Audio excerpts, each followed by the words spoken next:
Mais c'est inconscient en fait. Moi j'ai écrit une histoire, après je voulais centrer ça sur une jeune fille. Très vite elle est devenue passionnée de théâtre parce que c'est je me raconte sans me raconter tout en me racontant. C'est instinctif si vous voulez, vous allez vers ce que vous connaissez. La famille, j'en ai fait une famille aimante parce que la mienne était comme ça. Mais j'ai transposé, j'ai pas raconté mon intimité, j'ai raconté avec des choses de moi, quelque chose de ce personnage-là, de cette histoire-là, à cette époque-là. Et c'est un mélange, si vous voulez.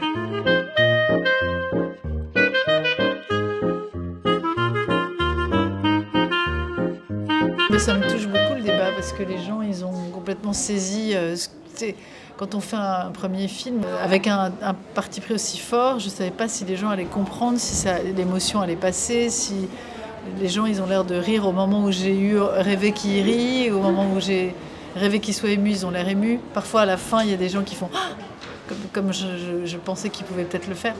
Et puis les questions vont avec cette émotion-là, donc la salle est pleine. Enfin, je veux dire, je suis pas du tout blasée, moi.